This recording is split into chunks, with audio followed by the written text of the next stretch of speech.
प्रधानमंत्री ने सबसे अहम तो बात ये कही कि कोई आपस में सब बटे हुए नहीं है, हम सब इंटरकनेक्टेड हैं। वन एक चीज अहम जो प्राइम मिनिस्टर ने कही वो चल भी रही है कि क्रॉस बॉर्डर पेमेंट्स के लिए सहूलियत हो और हमारा यूपीआई, ये एक बहुत बड़ी बात है। स्विफ्ट का जो फाइनेंशियल नेटवर्क है जो दुनिया में चलता है, जो अमेरिका डोमिनेटेड है, जब कोई भी सैंक्शंस होती हैं किसी देश पे तो अमेरिका वो स्विफ्ट को स्विच ऑफ कर देता है। ऐसे में दुनिया के देश ये रियलाइज कर रहे हैं, हम भी, कि एक पेमेंट सिस्टम हो जो कि किसी के भरोसे एक ही के डिपेंडेंसी में ना रहे।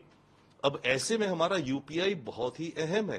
कल एलएसी को लेकर के कुछ मामला थोड़ा सुलटा है, तो अब भारत चाइना के साथ ब्रॉड एंगेजमेंट डेफिनेटली बढ़ा सकता है। एक बहुत बड़ा एम्फेसिस होगा प्राइम मिनिस्टर मोदी का चाइना को कि आप अपनी मार्केट हमारे ट्रेड के लिए खोलिए ताकि ये डेफिसिट कम हो, हम दोनों का जॉइंट ट्रेड बढ़े। देखिए, प्रधानमंत्री ने अभी जो ब्रिक्स में स्पीच दी है, मेरे ख्याल से एक बहुत ही हाई लेवल की स्पीच है।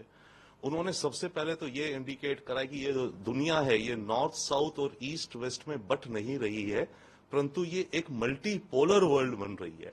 तो इस मल्टीपोलर का आप एक मॉडल देख सकते हैं, एक अंदाजा कि जैसे हर देश एक दूसरे से कनेक्टेड है, ये एक मैट्रिक्स है, ये नया वर्ल्ड मैट्रिक्स बन रहा है। तो प्रधानमंत्री ने सबसे अहम तो बात ये कही कि कोई आपस में सब बटे हुए नहीं है, हम सब इंटरकनेक्टेड हैं। वन सेकेंडली, इस स्पीच में मुझे एक चीज और अहम दिखी जो उन्होंने बात करी, ऑफ कोर्स की ब्रिक्स की इकोनॉमिक स्ट्रेंथ कितनी है, टोटल न्यू डेवलपमेंट बैंक जो बना है ब्रिक्स का, उसने करीब $45 बिलियन के इन्वेस्टमेंट्स लोन दिए हैं।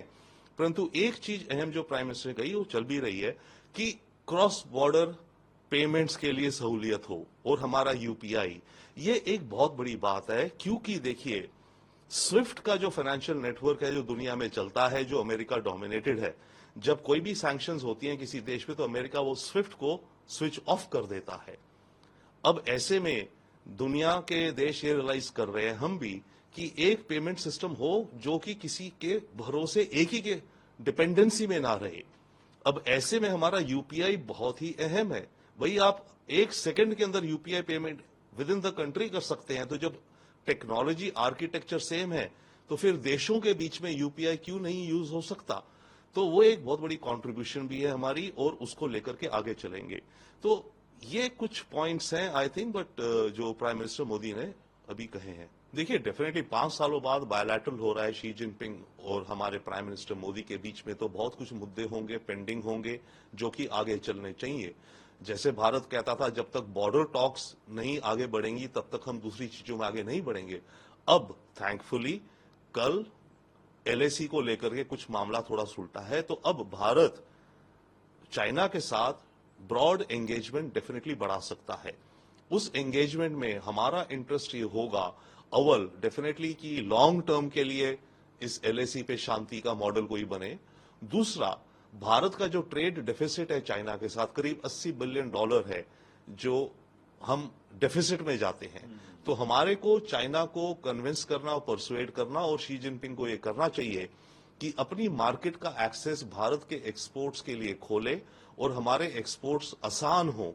क्योंकि चाइना ने बड़ी सारी ऐसी नियम कानून बना रखे हैं इंपोर्ट करने में, चीजों को स्टैंडर्ड, क्वालिटी चेक, ये वो, इंपोर्ट ड्यूटी, जिसके चलते हमारे एक्सपोर्ट्स बढ़ नहीं पा रहे चाइना में। तो एक बहुत बड़ा एम्फेसिस होगा प्राइम मिनिस्टर मोदी का चाइना को कि आप अपनी मार्केट हमारे ट्रेड के लिए खोलिए ताकि ये डेफिसिट कम हो, हम दोनों का जॉइंट ट्रेड बढ़े।